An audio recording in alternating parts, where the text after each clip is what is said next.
Bien-aimés frères et sœurs, amis visiteurs, dans le nom de Jésus, que la paix et la grâce de Dieu soient avec vous tous. Amen. Dieu vous bénisse. Amen. Dieu vous bénisse. Amen. Je me réjouis encore une fois aujourd'hui de la présence de Dieu qui se manifeste et qui nous permet de nous réunir ici pour partager le pain spirituel, le pain du message de la parole de Dieu. À Dieu seul soit la gloire, à Dieu seul soit toute la gloire. Gloire à Jésus.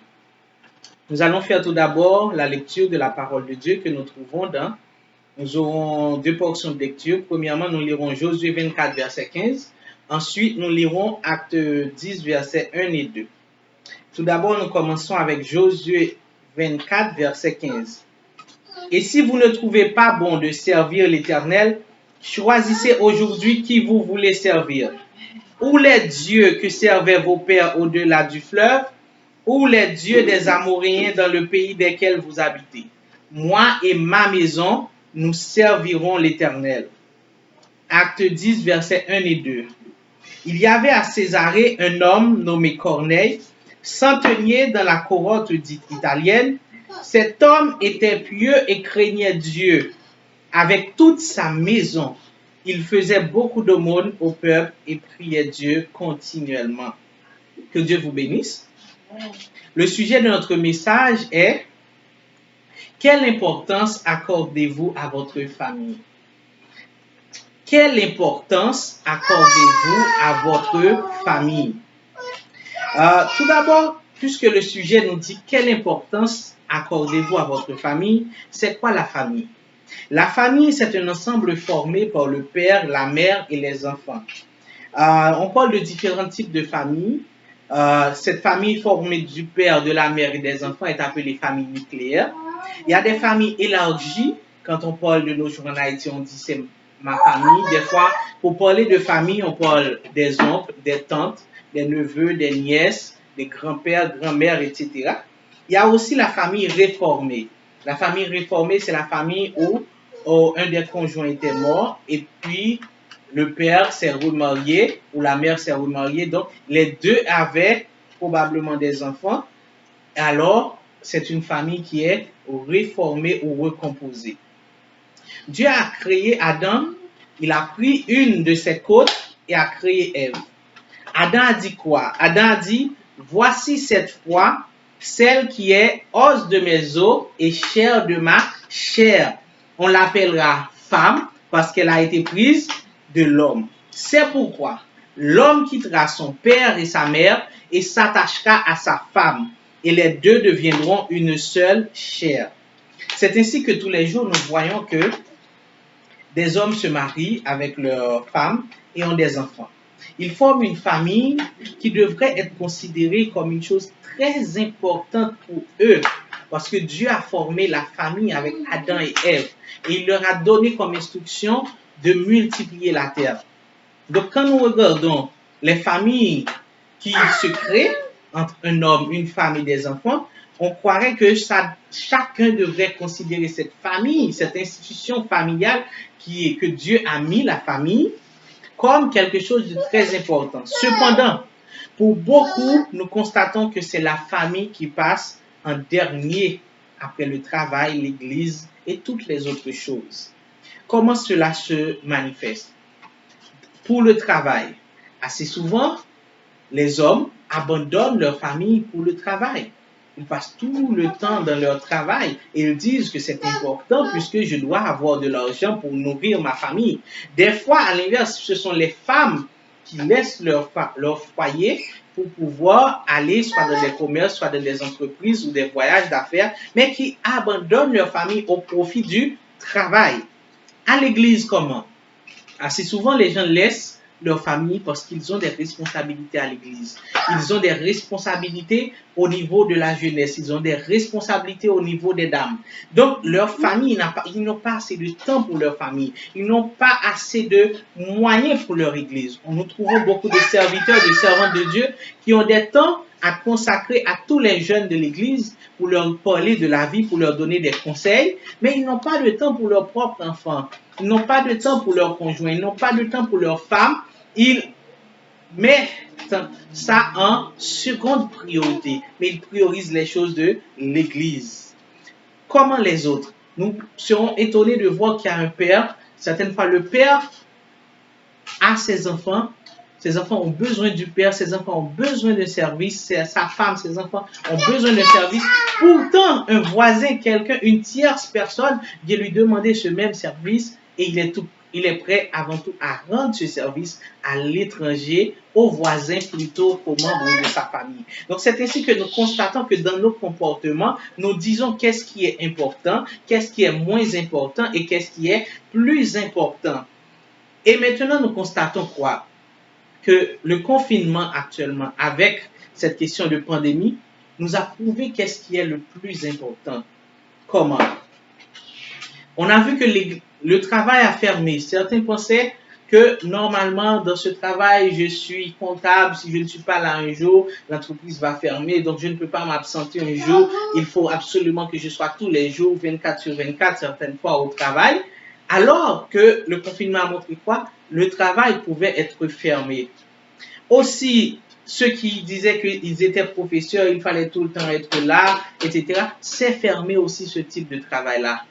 Et ceux qui disaient l'église avant tout, l'église avant tout. Mais l'église s'est fermée, l'église a fermé ses portes. Quand je parle d'église, je parle de bâtiment physique. Ça a fermé ses portes également. Ceux qui disaient les autres, les voisins, il faut aider les autres, il faut aller. Alors là, on voit encore qu'on ne pouvait même pas s'approcher des autres. On n'avait même pas le droit, disons, d'aller visiter quelqu'un. On n'avait pas le droit d'aller faire un rassemblement chez quelqu'un. Mais pourtant, celui qui n'allait pas au travail, où est-ce qu'il est resté? Dans la famille. Celui qui ne pouvait pas aller à l'église, où est-ce qu'il est resté? Dans la famille. Celui qui ne pouvait pas aller rendre visite aux autres, où est-ce qu'il est resté? Dans la famille. Ainsi, Marie, femme, enfant, de notre message, nous voulons vous poser cette question. Quelle importance accordez-vous à votre famille? Quelle importance accordez-vous à votre famille? Dans notre message de ce matin, nous allons voir ensemble les conséquences d'une famille négligée et comment accorder de l'importance à sa famille. Nous allons voir ensemble les conséquences d'une famille négligée et comment accorder de l'importance à sa famille. Quelles sont les conséquences d'une famille négligée? Qu'est-ce qu'on entend par famille négligée? Une famille négligée, c'est une famille où la mère ne s'occupe pas vraiment de sa famille, où le père ne s'occupe pas de sa famille et même les enfants ne se soucient pas de la famille, où chacun règle son affaire. Le mari s'occupe de son travail, la femme s'occupe de son commerce, les enfants s'occupent uniquement de leur école, de leurs activités professionnelles et c'est tout. Personne ne s'occupe véritablement de la famille. La première conséquence dans ces familles malades, dans ces familles qui sont négligées, c'est la séparation avec Dieu.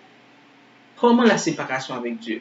Une famille où il n'y a pas de dialogue, une famille où il n'y a pas d'entente, une famille où il n'y a pas de réunion de famille, une famille où on ne discute pas, cette famille sera automatiquement séparée de Dieu. Parce que quand chaque membre dans la famille véritablement connaît son rôle, quand chaque membre dans la famille véritablement fait ce qu'il doit faire, ils ne vont que s'approcher davantage de Dieu. Mais quand la famille est négligée, quand le mari ne joue pas son rôle de mari, quand la femme ne joue pas son rôle de femme et les enfants ne jouent pas leur rôle d'enfant, automatiquement c'est une famille qui est séparée de Dieu. Vous allez voir que cette famille ne va pas prier ensemble puisqu'ils ne sont pas ensemble. Une famille qui reste ensemble, c'est une famille qui prie ensemble. Mais une famille qui ne se réunit même pas, où est-ce qu'ils vont trouver le temps pour prier, le temps pour méditer la parole? Donc, c'est la séparation de Dieu. Dans Proverbe 22, verset 6, nous lisons « Instruis l'enfant selon la voie qu'il doit suivre, et quand il sera vieux, il ne s'en détournera pas. » Pour instruire l'enfant, le père doit jouer son rôle, la mère doit jouer son rôle. Et l'enfant aussi a une responsabilité envers ses parents. L'enfant doit apprendre à partager entre eux. Ils doivent cultiver l'amour entre eux. Quand il n'y a pas ça, quand tout ça est négligé, il y a la séparation avec Dieu. La deuxième conséquence d'une famille négligée, c'est la rupture et le divorce. Beaucoup de familles ont connu une séparation, ont connu même le divorce. Pourquoi? Parce que cette famille est négligée, parce qu'on ne donne pas l'importance à la famille, parce qu'on pense que c'est le travail qui est le plus important, parce qu'on pense que c'est l'église qui est le plus important, parce qu'on pense que ce sont les autres, ce que les autres vont penser de nous qui est le plus important. Et ça crée le plus souvent des séparations physiques et même des séparations au niveau du divorce. Imaginez un homme qui passe 2 ans, 3 ans dans un pays étranger à travailler pour de l'argent, mais qui laisse sa famille derrière. Quand il reviendra, ce sera un parfait étranger qui sera dans la maison. Ce ne sera pas le mari que la femme a connu, ce ne sera pas le père que les enfants ont connu, mais ce sera un total étranger qui va revenir dans la maison 3 ans plus tard. Donc ça crée des distances entre eux où la mère, le père, où ils n'arrivent pas vraiment à s'accommoder. Donc parce que la famille a été négligée, qu'est-ce qui s'est passé? Rapidement, la femme s'est habituée à vivre sans le mari s'est habitué à vivre sans la femme et les enfants sans leurs parents. Ça, c'est quelque chose qui crée la rupture familiale et le divorce. Troisième conséquence, c'est que quand la famille est négligée, ça débouche sur des enfants rebelles et perdus. Des enfants rebelles et perdus. Comment est-ce qu'on peut parler des enfants rebelles et perdus? C'est que quand les enfants n'ont pas de fondement, quand les enfants n'ont pas reçu l'importance de la famille, quand l'enfant on n'a pas appris à l'enfant quelle importance la famille. L'enfant voit que le père, ce qui est le plus important pour lui, c'est le travail. L'enfant voit que pour sa mère, c'est les amis. Donc l'enfant n'a pas compris que cette famille où Dieu l'a placé, où Dieu l'a mis, c'est quelque chose de très important. Donc l'enfant a tendance à négliger lui-même aussi sa famille automatiquement. Dans Proverbe 15, verset 20, nous lisons: un fils sage fait la joie de son père, et un homme insensé méprise sa mère. Donc nous voyons qu'il est important vraiment de donner de l'importance à sa famille. Parce que quand on ne donne pas de l'importance à sa famille, ça nous sépare de Dieu. Ça crée une rupture et même le divorce dans la famille. Ça débouche sur des enfants rebelles et perdus. Et maintenant, comment accorder de l'importance à sa famille?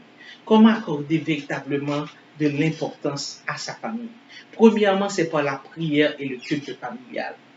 On doit individuellement prier pour sa famille. Tu es un homme, tu es un mari, tu dois prier pour ta femme et tes enfants. Tu es une femme, tu dois prier pour ton mari et tes enfants. Tu es un enfant, tu dois prier pour tes parents. Tu dois prier pour ton père, tu dois prier pour ta mère. Tu dois prier, c'est par la prière, le culte familial. Le culte familial est très important. Ça permet quoi? Ça permet à l'enfant, au père, à la mère, ça permet à toute la famille de se retrouver et de se retrouver dans la présence de Dieu. La parole de Dieu nous dit: là où 2 ou 3 sont réunis en mon nom, je suis parmi eux. Donc quand 3 membres de la famille se réunissent dans le nom de Jésus pour prier, pour louer, pour chanter, pour adorer Dieu, eh bien Dieu est au milieu d'eux. Et automatiquement que Dieu est au milieu d'eux, qu'est-ce que ça crée? Ça fait que la présence de Dieu se manifeste. Et lorsque la présence de Dieu se manifeste, qu'est-ce qui se passe? La famille est bénie. Toute la famille est bénie. Le père reçoit sa bénédiction. La mère reçoit sa bénédiction. Les enfants reçoivent leur bénédiction parce que ils prient ensemble. La prière et le culte familial, c'est très important pour solidifier. Une famille quelqu'un qui donne de l'importance à sa famille pourra toujours prier. Les enfants doivent prier pour leurs parents. Les couples doivent prier pour eux l'un l'autre. Dans Éphésiens 5, verset 22, nous lisons: femmes, soyez soumises à vos maris comme au Seigneur. La soumission, le respect de la femme, c'est très important pour Dieu. Et Dieu donne les commandements, Dieu donne les places que doit occuper chaque membre de la famille. Et dans Éphésiens 5, verset 25, nous lisons: Marie, aimez vos femmes comme Christ a aimé l'Église et s'est livré lui-même pour elle. Donc là, si la femme doit être soumise à son mari, si la femme doit respecter son mari, mais l'homme lui-même, il doit aimer sa femme comme Christ a aimé l'Église et s'est livré lui-même pour elle. Dans Éphésiens 6, verset 1er, nous lisons: enfants, obéissez à vos parents selon le Seigneur, car cela est juste. L'enfant doit obéir à ses parents. à ses parents, à son père, à sa mère. Un enfant doit obéir à ses parents. Un enfant doit aimer ses parents. Un enfant doit partager ce que Dieu lui donne avec ses parents aussi. Parce que cela plaît à Dieu. De même que le parent donne à l'enfant. Mais la parole de Dieu nous dit, enfants, honorez vos parents. Honorez vos parents, car cela est juste. C'est quoi honorer? On honore quelqu'un quand on lui donne quelque chose. La parole de Dieu nous a dit dans l'Ancien Testament, honorez l'Éternel avec les prémices de tous vos biens, avec tout ce que vous avez. Donc nous devons, quand on honore l'Éternel, on lui donne ce qu'on a. De même, quand on honore ses parents sont dans le besoin, ses parents ont un manque, alors là, comme enfant, on honore ses parents. Deuxièmement, c'est en passant du temps de qualité avec sa famille. Il faut passer du temps de qualité avec sa famille. Je ne dis pas uniquement de passer du temps, parce que c'est pas parce qu'un père est en congé pendant 15 jours, il passe 15 jours chez lui, que forcément il passe du temps de qualité, du bon temps avec sa famille. Peut-être que pendant ces 15 jours, il passe dans sa famille, mais il ne discute pas, il ne crée pas d'activité. Il faut passer du temps de qualité avec sa famille. Il faut créer des sorties, il faut créer des promenades, des jeux à la maison. Même si on ne peut pas sortir, mais on crée des activités entre familles, où on s'amuse, où on peut donner des blagues, où on peut donner des contes, où on peut vraiment trouver des temps de qualité pour passer avec sa famille. Dans Josué 24, verset 15, là où nous avons fait la lecture, où nous avons lu, et si vous ne trouvez pas bon de servir l'Éternel, choisissez aujourd'hui qui vous voulez servir, ou les dieux que servaient vos pères au-delà du fleuve, ou les dieux des Amoréens dans le pays desquels vous habitez. Moi et ma maison, nous servirons l'Éternel. Eh bien, Josué a eu la conviction, Josué a eu la certitude, la confiance de dire que moi, je ne sais pas qui vous voulez servir. Moi, je ne sais pas qui vous voulez servir. Mais moi et ma maison, nous servirons l'Éternel. Josué n'a pas dit moi, je servirai l'Éternel, mais il a dit moi et ma maison, nous servirons l'Éternel. Donc, ma maison pourrait être remplacé par ma famille. Ce n'est pas uniquement lui, mais moi et ma maison, nous servirons l'Éternel. Les hommes de Dieu, nous ne devons pas dire que je servirai l'Éternel, je suis en train de servir l'Éternel, mais il faut dire moi et ma maison, nous servirons l'Éternel. Les femmes doivent dire moi et ma maison, nous servirons l'Éternel. Les enfants aussi doivent dire moi et ma maison, nous servirons l'Éternel. Dans Actes 10, versets 1 et 2 aussi, on a lu, il y avait à Césarée un homme nommé Corneille, centenier dans la couronne dite italienne. Cet homme était pieux et craignait Dieu avec toute sa maison. Avec toute sa maison. Il faisait beaucoup d'aumônes au peuple et priait Dieu continuellement. Qu'est-ce que nous voyons ici? Corneille qui était le premier païen qui a été converti. Corneille devait recevoir l'apôtre Pierre. Et Dieu allait visiter Corneille, effectivement. Toute sa famille allait être remplie du Saint-Esprit. Mais maintenant, comment est-ce que Corneille agissait? On disait que Corneille était pieux et craignait Dieu avec toute sa famille. Il ne se disait pas, moi je suis pieux, moi je crains Dieu, moi je sers Dieu, mais il servait Dieu avec toute sa famille. Donc nous voyons que là, Corneille accordait de l'importance à sa famille. Corneille comprenait la volonté de Dieu pour les familles. Corneille comprenait que Dieu veut le bien des familles. Dieu veut que les familles soient unies. Dieu veut que tous ceux qui le servent ne le servent pas uniquement avec eux-mêmes, mais avec toute leur famille. Donc, il faut, deuxièmement, nous voyons en passant du temps de qualité avec sa famille. Troisièmement, en donnant sa véritable place à la famille. Assez souvent, nous ne donnons pas la véritable place à la famille. Et comme je l'ai dit tantôt, le confinement, le COVID-19 nous a montré à qu'est-ce qui est le plus important. Le plus important dans votre vie, c'est la famille. Peut-être que vous allez dire, mais j'ai besoin d'argent, j'ai besoin de ceci, j'ai besoin de cela. Mais il faut apprendre certaines fois à refuser certaines choses au profit de votre famille. Le plus important, est-ce que c'est votre famille? C'est vrai que la famille, je ne vais pas dire que la famille est avant tout, mais quelle position, quelle importance on donne à la famille? Il faut donner à la famille sa véritable place. Nous pouvons dire que la famille a un rôle essentiel sur la terre. Elle détient une capacité matérielle, physique et spirituelle. La famille, selon la pensée de Dieu, est la cellule indispensable au bon développement d'une société équilibrée.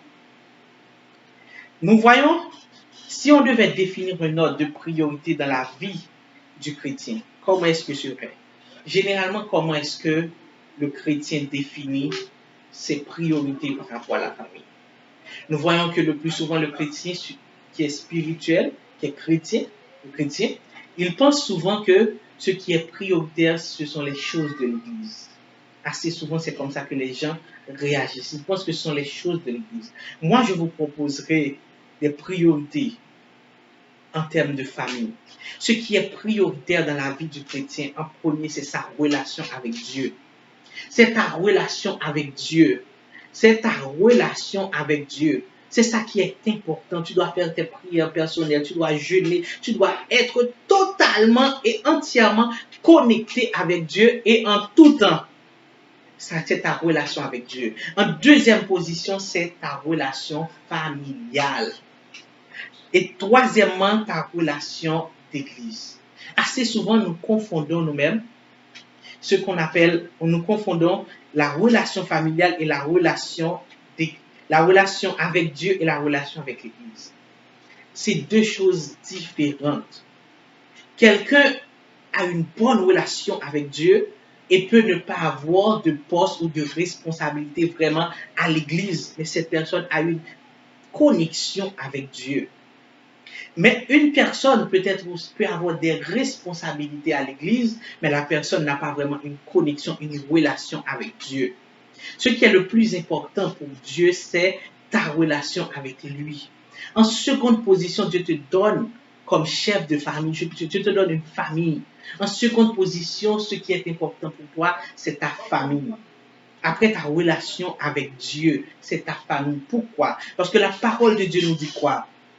Pour servir Dieu, il faut être un bon père de famille. Pour servir Dieu, il faut être un bon père de famille. Et alors, si pour servir Dieu, il faut être un bon père de famille, il faut être quelqu'un de modèle de sa famille. Si quelqu'un veut servir l'Église, il doit d'abord pouvoir montrer qu'il gère bien sa famille. Donc, après la relation avec Dieu, c'est la relation familiale, parce que quelqu'un qui n'est pas un bon père ne pourra pas être un bon leader. Quelqu'un qui n'est pas une bonne mère ne pourra pas être une bonne leader. Donc, qu'est-ce que ça me fait comprendre? C'est qu'il y a d'abord les relations avec Dieu, il y a la famille. Et maintenant, quand on est un bon serviteur, on est un bon serviteur dans sa famille, on peut être maintenant un bon serviteur, une bonne servante à l'Église. Et après, il y a sa relation avec le monde. Il y a le travail, il y a toutes les autres choses qui viennent avant. Donc, ce serait l'ordre, sa relation avec Dieu, sa relation familiale, sa relation d'église et sa relation avec le monde. Il faut donner sa place, sa priorité à la famille. Lorsque nous voyons les conséquences sont néfastes, les conséquences sont désastreuses quand il n'y a pas vraiment de priorité, quand on n'accorde pas la priorité qu'il faut à sa famille. Nous venons de voir, frères et sœurs, les choses auxquelles nous accordons plus d'importance le plus souvent. Nous voyons que c'est le travail, l'Église et aussi les autres. Nous avons vu les conséquences d'une famille négligée. Premièrement, il y a séparation avec Dieu. Pendant qu'on pense qu'on néglige les choses, la famille, pour faire les choses de Dieu, pourtant les conséquences de la famille négligée font que on se sépare de Dieu parce qu'on ne respecte pas les commandements de Dieu. Il y a deuxièmement la rupture et le divorce qu'on constate le plus souvent dans les familles et des sacrés, des enfants rebelles et perdus. Maintenant, comment accorder de l'importance à sa famille? C'est par la prière et le culte familial, par la prière et le culte familial. Il faut en passant du temps de qualité avec sa famille, en passant beaucoup de temps de qualité avec sa famille et en donnant sa véritable place à la famille.